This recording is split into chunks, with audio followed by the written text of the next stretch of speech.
Hello everyone, good morning. कैसे हैं आप सभी?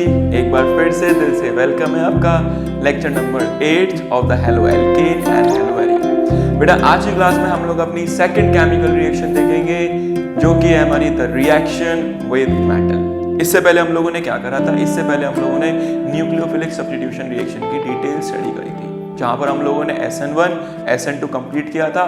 अब हम लोग क्या करेंगे? रिएक्शन विद मेटल को शुरू करेंगे और आज की क्लास में फिनिश कर देंगे। आज की क्लास बहुत छोटी होने वाली है, तो ध्यान रखना, अच्छे से स्टडी करें। देखिए, तो केमिकल रिएक्शन हमने जो पढ़नी है that is reaction with metal. और बेसिकली हम लोग जो इसमें स्टडी करेंगे वो स्टडी करेंगे एक रिएजेंट जिसका नाम है द ग्रिग्नार्ड रिएजेंट। बहुत फेमस रिएजेंट है बेटा, ये पेपर में सबसे ज्यादा पूछा जाता है, द ग्रिग्नार्ड रिएजेंट। ध्यान रखना है, आज इसी की स्टडी करते हैं और बना के दिखाते हैं आपको ग्रिग्नार्ड रिएजेंट कैसे बनता है। चलिए केमिकल रिएक्शन के थ्रू समझते हैं। चलिए देखते हैं। तो हमारे पास एक केमिकल रिएक्शन है CH3 CH2, साथ में लगा दिया हमने एक हैलोजन दैट इज Br। इसको रिएक्ट कराया मेटल के साथ Mg in the presence of what? Dry ether. अभी जैसे बता रहा हूँ सेम वैसे ही जोड़ना, फिर उसके बाद समझाता हूँ कि रिएक्शन हुई कैसे होगी, परेशान नहीं होते। बताइए, Mg के ऊपर चार्ज पॉजिटिव नेगेटिव? पॉजिटिव। चलिए Br के ऊपर चार्ज क्या हुआ? Br के ऊपर नेगेटिव। कार्बन के ऊपर क्या हुआ? पॉजिटिव। अब देखिए मैं क्या करने वाला हूँ, अभी फिलहाल मैं कुछ एक रिएजेंट लिखने वाला हूँ। क्या लिखूंगा? देखिए CH3 CH2 Mg, आगे क्या लगा दिया हम लोगों ने? लगा दिया Br। ठीक है, बोलो इतनी बात समझ आई। अब एक बात बताइए यार, Mg के ऊपर चार्ज क्या था? पॉजिटिव। Br के ऊपर क्या था? नेगेटिव। CH2 के ऊपर क्या था? पॉजिटिव।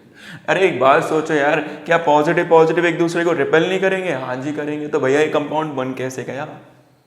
समझ आ रही है कि भैया अगर यहाँ पे नेगेटिव है, यहाँ पॉजिटिव है, यहाँ पॉजिटिव है, और अब तक हम ये सीखते हुए आए हैं कि पॉजिटिव पॉजिटिव एक दूसरे को क्या करते हैं? रिपेल। तो सर ये कंपाउंड कैसे फॉर्म हो गया? चलिए आई बताते हैं कैसे फॉर्म हो, घबराना नहीं। अब देखो, क्या हम इसको ऐसे लिख सकते हैं? देखिए ये क्या है बेटा, ये कितनी बड़ी चेन हो सकती है, तो इसको रिप्रेजेंट कर देते हैं बाय R। ठीक है, आगे क्या लगाया हम लोगों ने? Metal that is Mg।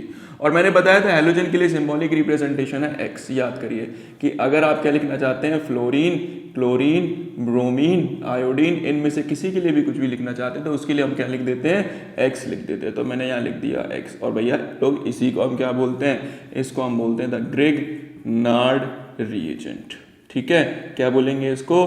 Grignard reagent. अब सवाल ये कि ये ग्रिग्नार्ड रिएजेंट स्टेबल कैसे है और कैसे फॉर्म हुआ होगा। चलिए दिखाता हूँ मैं आप लोगों को। देखिए, तो इसकी स्टडी करते हैं और इसका मैकेनिज्म समझते हैं कि इसका मैकेनिज्म क्या है और बेसिकली कैसे फॉर्म हुआ होगा। ध्यान से सुनिएगा बेटा, एक्चुअल में जो दिख रहा है ना, ऐसा है ही नहीं यहाँ पे। एक्चुअल में जो ये प्लस प्लस दिख रहा है ना, है ही नहीं। चलो मैं दिखाता हूँ कैसे है। देखिए मैंने लिखा है यहाँ पे बेटा लोग CH3, यहाँ लिखा मैंने Mg, यहाँ लिखा मैंने Br। अरे एक बात बताइए, Br इलेक्ट्रोनेगेटिव है नहीं है? यार इलेक्ट्रोनेगेटिव है। अगर इलेक्ट्रोनेगेटिव है तो क्या करेगा? इलेक्ट्रॉन को कहाँ खींचेगा? अपनी तरफ। एंड जैसे अपनी तरफ इलेक्ट्रॉन को खींचा, Br के पास देखो ये आ गए इलेक्ट्रॉन आ गए, और Br के ऊपर चार्ज कौन सा आया? माइनस। Mg के ऊपर चार्ज कौन सा आया? प्लस। ठीक है, अच्छा अब एक बात बताइए, Mg क्या है? Mg है एक मेटल। क्या है बेटा? मेटल। और इससे पहले वाले लेक्चर में बताया था मैंने आप लोगों को कि CH3 एक इफेक्ट शो करता है जिसको हम बोलते हैं प्लस आई इफेक्ट। अगर याद हो तो क्या शो करता है? Plus I effect. और प्लस आई इफेक्ट में क्या करता है? CH3 कहता है कि इलेक्ट्रॉन है मेरे पास, ले लो इलेक्ट्रॉन, आप ले लो। लेकिन Mg क्या है? Mg भी एक मेटल है। ठीक है, और Mg भी क्या शो करता है? Same property. Mg भी कहता है ये तू भी ले इलेक्ट्रॉन। तो अब क्या हो रहा है? खेल चल रहा है। वो वहां से इलेक्ट्रॉन फेंक रहा है और ये यहाँ से इलेक्ट्रॉन फेंक रहा है, वो वहां से और वो वहां से। तो अब होगा क्या? ना तो इलेक्ट्रॉन उधर जाएंगे और ना ही इलेक्ट्रॉन उधर जाएंगे। तो अब होगा क्या? एक्चुअल में इलेक्ट्रॉन पे क्या लग रहा है? एक फोर्स लग रहा है भाई, इधर से भी लग रहा है और इधर से भी लग रहा है। तो अब हुआ क्या? इस केस में जो Mg था उसकी ताकत थोड़ी ज्यादा पड़ गई। एंड जैसे Mg की ताकत ज्यादा पड़ी, उसने क्या करा? हल्का सा, ज्यादा नहीं, हल्का सा इलेक्ट्रॉन कहाँ के शिफ्ट कर दिया? Toward the CH3। अरे कुछ सोचिए यार, CH3 भी इलेक्ट्रॉन को पुश कर रहा था, Mg भी इलेक्ट्रॉन को पुश कर रहा था। क्यों? क्योंकि बेटा मेटल क्या होता है? एक इलेक्ट्रॉन डोनर होता है। क्योंकि मेटल क्या है हमारा? Electron donor. याद रखना। तो मेटल हमेशा इलेक्ट्रॉन डोनेट करेगा ही करेगा। अब क्या हुआ, जैसे ही इस मेटल ने इलेक्ट्रॉन को डोनेट करा, सारे के सारे हल्के से इलेक्ट्रॉन कहाँ शिफ्ट हो गए, टुवर्ड द CH3। और पहली बार क्या हुआ, CH3 के ऊपर चार्ज आया नेगेटिव। क्यों आया, क्योंकि भाई इसके पास इलेक्ट्रॉन ज्यादा हो गए, ठीक है, इसके पास इलेक्ट्रॉन कम थे तो इसके ऊपर आया चार्ज पॉजिटिव। तो बेटा एक्चुअल में ग्रिग्नार्ड रिएजेंट के ऊपर जो चार्ज है वो प्लस माइनस माइनस है, ना कि प्लस प्लस प्लस, याद रखिएगा, ठीक है। और इस तरीके से क्या हुआ था, कंपाउंड का फॉर्मेशन हुआ था। इसीलिए ये ग्रिग्नार्ड रिएजेंट हम लोग का क्या था, ये स्टेबल था। याद रहेगा सभी को, प्लस माइनस एंड माइनस, याद रखना, भूलना नहीं।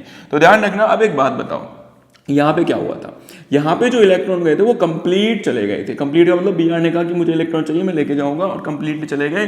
तो बेटा इनके बीच में जो बॉन्ड फॉर्म हुआ इसको हम बोलते हैं आयोनिक बॉन्ड। बहुत बार पूछा गया है कि ये कौन सा बॉन्ड है, तो इस बॉन्ड को हम बोलेंगे आयोनिक बॉन्ड। बेटा यहाँ देखो, CH3 ने भी इलेक्ट्रॉन शेयर करे, Mg ने भी इलेक्ट्रॉन शेयर करे, तो इस बॉन्ड को हम बोलते हैं कोवैलेंट बॉन्ड। तो ग्रिग्नार्ड रिएजेंट के अंदर एक ही कंपाउंड के अंदर दो टाइप के बॉन्ड का फॉर्मेशन होता है, और वो कौन कौन से हैं, the first one is covalent bond and the second one is the ionic bond. याद रहेगा सभी को, आयोनिक बॉन्ड थोड़ा स्ट्रॉन्ग बॉन्ड होता है, कोवैलेंट बॉन्ड थोड़ा वीक बॉन्ड होता है। तो अब एक बात समझिए कि मान लीजिए मेरे पास दो बॉन्ड है, कौन कौन से, एक है सर आयोनिक बॉन्ड, दूसरा कौन सा है बेटा मेरे पास, दूसरा है मेरे पास कोवैलेंट। वीक कौन सा था, वीक था मेरे पास कोवैलेंट, ये वाला वीक है, और ऊपर वाला कैसा है मेरे पास, ये वाला मेरे पास स्ट्रॉन्ग। तो एक बात बताओ, कौन सा बॉन्ड टूटेगा, वीक टूटेगा या स्ट्रॉन्ग टूटेगा, जब भी केमिकल रिएक्शन होगी वीक टूटेगा मेरे भाई।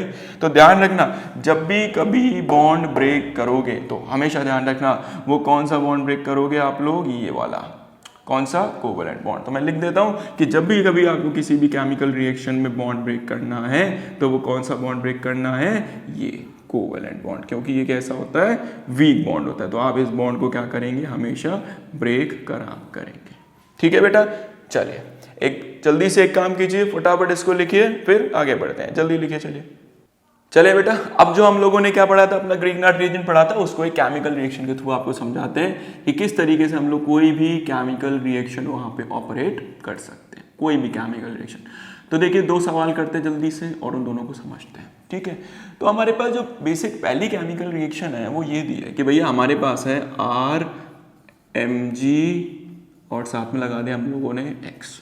इसको रिएक्ट कराया गया किसके साथ बेटा, इसको रिएक्ट कराया गया वाटर के साथ। चलिए देखते हैं वाटर के साथ किस तरीके से रिएक्ट होता है, जल्दी बताओ। वाटर कैसे ब्रेक होगा, वाटर अगर ब्रेक होगा तो H+ NOH- में ब्रेक होगा। अब बताओ यहाँ पर X क्या है, हेलोजन, और हेलोजन के ऊपर चार्ज क्या होता था, नेगेटिव। Mg के ऊपर चार्ज क्या होता था, पॉजिटिव, और R के ऊपर चार्ज क्या होता था, नेगेटिव। और मैंने अभी थोड़ी देर पहले बताया था बेटा ये बॉन्ड कौन सा है, आयोनिक, और वो वाला बॉन्ड कौन सा है, ये वाला बॉन्ड कौन सा है, this bond is a covalent. और अभी थोड़ी देर पहले बताया कि भैया आयोनिक बॉन्ड ब्रेक नहीं होगा, जो आप बॉन्ड ब्रेक करेंगे वो कौन सा होगा, दैट इज कोवैलेंट। तो मैंने कोवैलेंट बॉन्ड ब्रेक कर दिया। अब बताइए क्या होगा, नेगेटिव किसके साथ जाना चाहता है बेटा, लोग नेगेटिव जाना चाहता है पॉजिटिव के साथ, ठीक है। तो देखिए नेगेटिव पॉजिटिव के साथ गया तो क्या बना, RH, ठीक है। फिर मैं इसको एक केमिकल रिएक्शन के थ्रू समझाता हूँ, तो जनरल रिएक्शन है। अब देखिए इसको लिखने का तरीका ये यूनिवर्सल होने वाला है, आप लोगों को ऐसे ही लिखना है। अब देखिए Mg और X ये पूरा एक साथ जाएगा किसके साथ, OH के साथ। ये पूरा एक साथ जाएगा किसके साथ, OH के साथ। देखिए पॉजिटिव किसके साथ मूव करेगा, पॉजिटिव मूव करेगा नेगेटिव के साथ। तो लिखने का तरीका समझिए, देखिए लिखेंगे MgOH X, ध्यान रखिएगा। तो हम लोगों ने क्या लिखा, MgOH X, और ये जो कंपाउंड बना बेटा ये कंपाउंड है हम लोगों का एल्केन। क्या है ये, एल्केन, यही है हम लोगों का मेन कंपाउंड। तो याद रखना बेटा ग्रिग्नार्ड रिएजेंट की मदद से हम बहुत सारे कंपाउंड का फॉर्मेशन कर सकते हैं, जिसमें हमने पहला बना लिया एल्केन, ठीक है। वो तो यूनिवर्सल है, वो तो बनेगा ही बनेगा। अब देखिए एक रिएक्शन देखिए इसकी, मैंने ये तो हो गई कैसी reaction, this is a general reaction. अब एक रियल केमिकल रिएक्शन देखते हैं। चलिए देखिए क्या लिखा हुआ है, मेरे पास लिखा हुआ है बेटा लोग CH3, यहाँ लिख दिया मैंने Mg, यहाँ लिख दिया मैंने Cl। इसको रिएक्ट कराता हूँ मैं किसके साथ बताइए, H2O के साथ। सेम ही रिएक्शन है, अलग तरीके से लिख दी। H+, यहाँ लिख दिया OH-, Cl के ऊपर चार्ज है नेगेटिव, Mg के ऊपर चार्ज है पॉजिटिव, CH3 के ऊपर चार्ज है नेगेटिव। अब देखिए नेगेटिव किसके साथ गया, पॉजिटिव, और क्या बना देखिए CH3, एक हाइड्रोजन और मिल गया, तो क्या बनेगा मेरे भाई, CH4, और क्या बन गया ये बन गया बेटा लोग हम लोगों का is said to be a methane. और मीथेन क्या है, is a kind of a alkane. तो बेटा एल्केन बना कि नहीं बना? अरे यही तो बनाना है हमें। चलिए अब लिखने का तरीका, Mg किसके साथ जाएगा? OH के साथ। तो क्या बनेगा? MgOH(X). तो हमारा जो साइड प्रोडक्ट बना वो क्या बना? That is MgOH(X). I hope clear हो गई होगी सभी को कि किस तरीके से हमें केमिकल रिएक्शन करनी है। चलिए एक काम कीजिए, फटाफट से लिखिए, फिर आगे बढ़ते हैं। जल्दी लिखिए, पढ़े बेटा। चलिए तो एक छोटी सी नेम रिएक्शन सिखाते हैं और फिर इस लेक्चर को आप लोगों को एंड करते हैं। And that reaction is said to be a Wurtz reaction. कौन सी रिएक्शन है बेटा लोग? Wurtz reaction. देखिए वुड्स रिएक्शन कैसे होती है, याद रखिएगा। वुड्स रिएक्शन के लिए आप लोगों ने क्या लिया? आप लोगों ने लिया एल्काइल हैलाइड RCl, ठीक है। इसको रिएक्ट कराया किसके साथ बेटा? मेटल के साथ Na। किसके प्रेजेंस में कराया? In the presence of that is dry ether. याद रखिएगा, दीस रिएजेंट आर वेरी इंपॉर्टेंट, ठीक है। अब क्या हुआ याद रखना, Na के ऊपर चार्ज बोलो कितना है? पॉजिटिव। Cl के ऊपर चार्ज बोलो कितना है? नेगेटिव। R के ऊपर चार्ज बोलो कितना है? पॉजिटिव। इनकी कंसंट्रेशन को 2 टाइम कर देते, तो मैंने ले लिया 2 टाइम्स ऑफ Na, यहाँ के लिया 2 टाइम्स ऑफ RCl। अब याद रखना बेटा, खुद सोचो यहाँ पे कितना पॉजिटिव? 2 positive, 2 unit positive. यहाँ देखो कितना नेगेटिव? 2 unit negative. क्या करेगा? नेगेटिव किसके साथ जुड़ेगा? पॉजिटिव के साथ। तो क्या बनेगा? That is 2 times of NaCl। याद रहेगा, क्योंकि भाई देखिए ना, 2 पॉजिटिव और 2 नेगेटिव, तो क्या बनेगा? सीधा सीधा बनेगा NaCl, पॉजिटिव नेगेटिव से जुड़ गया। अब एक बात सोचिए, यहाँ पे हमारे पास कितने एल्काइल ग्रुप बचे? 2 एल्काइल ग्रुप। सीधा सीधा जोड़ो यार, टेंशन मत पालो ज्यादा, और क्या लिखो? R। ठीक है बेटा।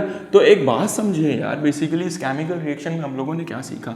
हम लोगों ने इसमें ये सीखा कि हमारे पास था एल्काइल हैलाइड, ठीक है। क्या था ये हमारे पास? This is our alkyl halide. बेटा जब भी कभी मुझे क्या करनी हो, केमिकल रिएक्शन में चेन की, कार्बन चेन की लेंथ को इंक्रीज करना हो, ठीक है, कार्बन चेन की लेंथ को इंक्रीज करना हो, तो कौन सी रिएक्शन फॉलो कर रही है हमें? Wurtz reaction. तो बेटा मैंने यहाँ पे क्या बना दिया? मैंने यहाँ पे फॉर्म कर दिया ईथेन। अरे 2 कार्बन, ऐसा समझिए, मैं बताता हूँ ईथेन कैसे फॉर्म हुआ। या फिर छोड़िए, या फिर ये याद रखिए कि हम लोगों ने यहाँ पे क्या करा? हमने कार्बन चेन क्या कर दी? हम लोगों ने इंक्रीज कर दी, कार्बन चेन इंक्रीज कर दी। और जब भी कभी कार्बन चेन इंक्रीज करनी हो, आप लोगों को कौन सी रिएक्शन करनी है? वुड्स रिएक्शन करनी है। एक एग्जांपल लेता हूँ, रियल एग्जांपल, उसके थ्रू समझाता हूँ। देखिए CH3Cl, इसकी कंसंट्रेशन 2 टाइम कर दीजिए। मैंने लिखा इसको रिएक्ट कराया 2 टाइम्स ऑफ Na के साथ। सेम रिएक्शन ड्राई ईथर के साथ रिएक्ट कराया। बताइए Na के ऊपर पॉजिटिव, Cl के ऊपर नेगेटिव, CH3 के ऊपर पॉजिटिव, Na किसके साथ गया? Cl के साथ। तो क्या बना? 2 टाइम्स ऑफ NaCl प्लस कितने CH3 बचे बेटा लोग? 2 CH3। सीधा जोड़ो मेरे भाई, तो क्या बनेगा? CH3 बॉन्ड को सेटिस्फाई कराया किसने? CH3 ने। अब देखो क्या था हमारे पास? हमारे पास था दैट इज क्लोरोमीथेन। क्या था बेटा हम लोगों के पास? क्लोरोमीथेन। एक ही कार्बन था यहाँ पे, लेकिन अब क्या बन गया? अब हम लोगों के पास बन गया ईथेन। अरे बेटा कार्बन चेन इंक्रीज हुई कि नहीं हुई? देखिए ना, 2 कार्बन आ गए, पहले कितना कार्बन था? 1 कार्बन। तो याद रखिएगा, वुड्स रिएक्शन आप लोगों को तब ऑपरेट करनी है जब हमें कार्बन चेन को इंक्रीज कर रहा हो। आई होप ये लेक्चर सभी को क्लियर हो गया होगा। ये लेक्चर बहुत ही छोटा था, जल्दी से इसको अच्छे से पढ़िए। अब हम मिलेंगे आपसे नेक्स्ट लेक्चर में, जब तक के लिए थैंक यू, और ये वीडियो जरूर देखना। Thank you.